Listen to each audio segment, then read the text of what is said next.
Il faut d'ailleurs noter que l'aéroport international de Doncin n'est pas prêt pour accueillir ses premiers vols.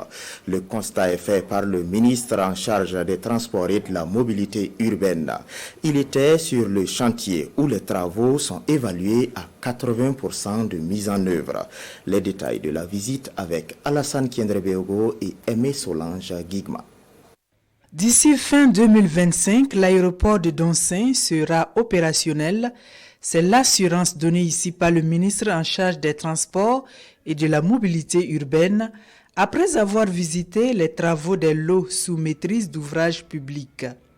Des lots constitués d'infrastructures de la zone de servitude, de l'administration de la base aérienne, du parking passager, de l'aérogare public et de la zone technique, sans oublier la piste d'atterrissage. Nous avons pu noter avec satisfaction l'état d'avancement, mais avec une cadence au ralenti, compte tenu du fait que c'est la période pluvieuse qui a ralenti la cadence des travaux. Mais nous avons instruit la maîtrise d'ouvrage de l'aéroport de Doncin de convoquer les prestataires pour une réunion préparatoire à la reprise des travaux. J'interpelle les missions de contrôle à être très rigoureux sur la qualité des travaux et le respect des plannings de sorte à ce que nous puissions à bonne date livrer les infrastructures sous maîtrise d'ouvrage public. Nous sommes en discussion avec des partenaires sûrs et crédibles qui ont fait leurs preuves en matière de construction d'aéroports. Et dans les mois à venir, nous serons encore sur ces sites, si Dieu le veut bien, pour lancer les travaux de la partie commerciale.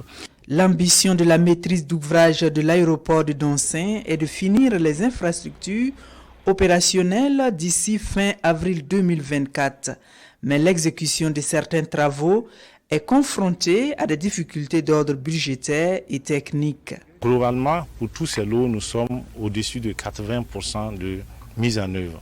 C'est le lot des infrastructures techniques, les infrastructures de la SECNA, où nous avons un petit retard, mais que nous travaillons à rattraper rapidement. Les principales préoccupations sont liées à des retards qui sont liés à beaucoup d'impondérables. Les difficultés d'ordre technique arrivent à trouver une solution. Je dois dire que ces difficultés sont pratiquement maîtrisées. Il y a aussi des difficultés financières. Nous avons noté que certains prestataires ont déjà émis leur intention de soumettre la révision des prix, puisque cela est prévu au contrat. Alors, il y a aussi des contraintes qui sont liées à certains avis qu'on attend des bailleurs de fonds.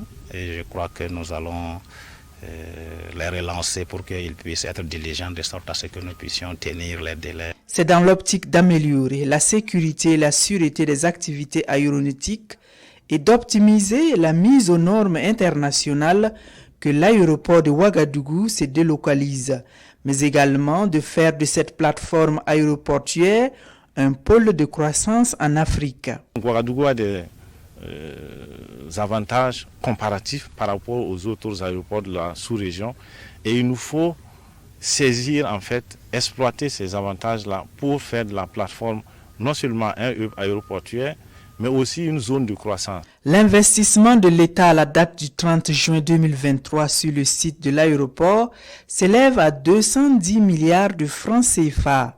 Le coût global du projet est d'environ 436 milliards 831 millions de francs CFA.